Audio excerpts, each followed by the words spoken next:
Eh, en la unidad anterior, cuando vimos los conceptos fundamentales y cómo podíamos entender la atracción y la repulsión atómica y cómo se llegaba a una posición de equilibrio, analizamos las fuerzas, justamente las posiciones en las que las fuerzas se hacían cero o la energía potencial se hacía mínima.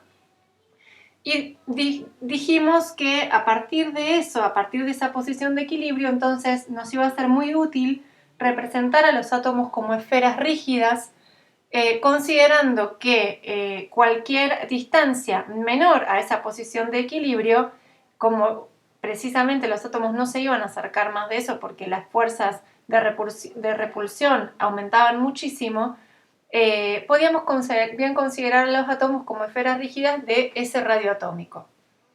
Si bien no es un modelo que se asemeje para nada a la estructura real de un átomo, sí nos va a ser muy útil porque realmente se va a comportar como si efectivamente fuera una esfera rígida, porque no va a haber penetración de los otros átomos por dentro de ese radio que definimos. Entonces vamos a pensar que los átomos son como esferas sólidas que están en contacto y esas esferas sólidas, dijimos, típicamente en los metales va a ser muy fácil que se ordenen y van a generar pequeñas entidades que se repiten y esas pequeñas entidades las vamos a llamar celdilla unidad o celda unitaria. Acá, por ejemplo, tenemos una porción de material ordenado y lo interesante acá es que si nosotros tomamos un cubito como el que está acá, podemos ver que la estructura de este átomo está conformada por un átomo en cada vértice, ¿sí? Acá está obviamente representado 1/8 porque el resto de las partes del átomo pertenecerían a las celdas que están por delante y por detrás. Un átomo en cada cara, uno acá, uno acá, uno acá y uno más en cada una de las tres caras que no se ven. Y esta estructura además la vamos a llamar, justamente por eso, cúbica centrada en las caras.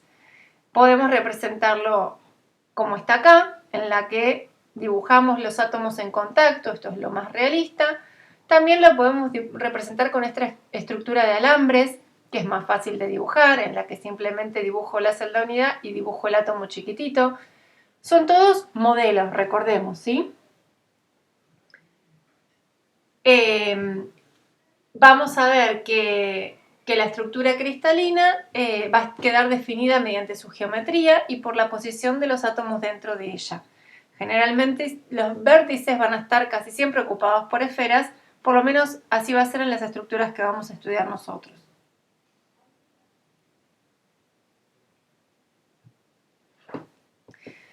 Cuando comenzamos a estudiar este orden, vuelvo para atrás un cachito, ¿por qué nos interesa? ¿Por qué es lo que tiene interesante y por qué le vamos a dar tanta bolilla, vamos a dedicar tanto tiempo a esto?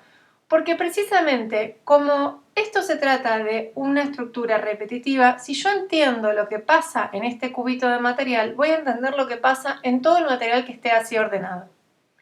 Entonces es muy útil, encima si yo encuentro que todo este bodoque, por decirlo así, que está acá, responde a alguna forma geométrica simple, como en este caso un cubo, matemáticamente encima va a ser muy fácil de estudiar.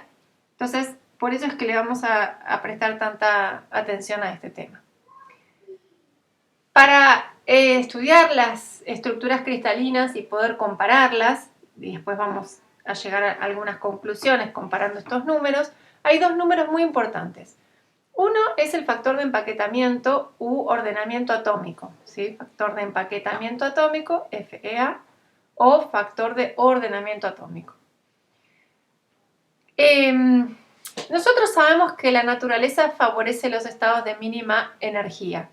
El factor de empaquetamiento atómico evalúa la eficiencia del arreglo cristalino, es decir, evalúa cuál de los arreglos es el más eficiente, es decir, el que deja menos espacios vacíos y por ende va a ser en general más estable. No siempre, digamos, pero sí sabemos que la naturaleza va a tender a llegar a cierto estado de ordenamiento si es que se le permite. ¿Cómo se calcula ese factor de empaquetamiento atómico? Bueno, es el volumen atómico en la celda dividido el volumen de la celda unidad. O sea, en la práctica, acá abajo el dividendo, que es el volumen de la celda unidad, va a ser simplemente el volumen de un cubo.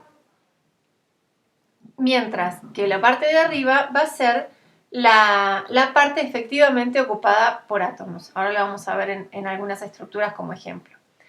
A su vez, el número de coordinación es el número de átomos más próximos y equidistantes para cada átomo de la red.